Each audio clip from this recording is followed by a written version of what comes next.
je nous trouve courageux et même, je dirais, performants.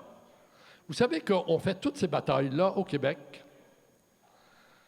avec à peu près 52 % de nos ressources publiques et à peu près avec 20 % de nos pouvoirs économiques.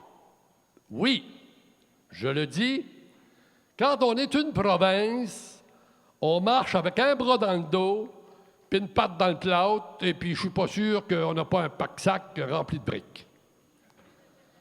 Bien, je peux tout vous dire que c'est colossal pour changer une société, ça.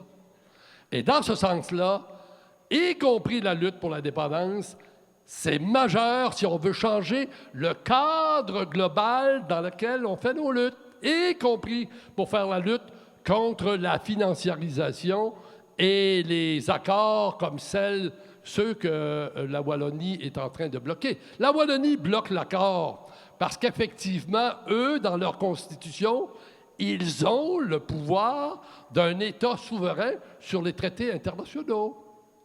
Alors, il faut lier l'ensemble des luttes. Et la CSN, là-dessus, effectivement, est conséquente. Mais au niveau de nos batailles, je dirais, de militants et de militantes, on ne peut pas toutes les faire.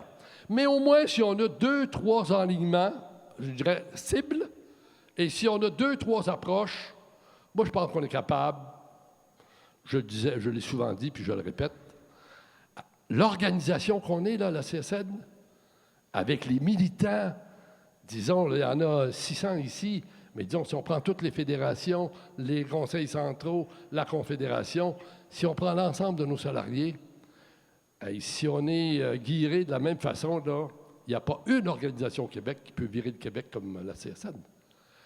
Mais on ne le fera pas tout seul, on va le faire aussi avec les autres. Ça aussi, c'est une condition, c'est qu'on marche je dirais, en convergence avec l'ensemble du mouvement social. Et puis moi, je suis un indécrottable optimiste. Ceux qui sont là, leur avenir est moins long que leur passé.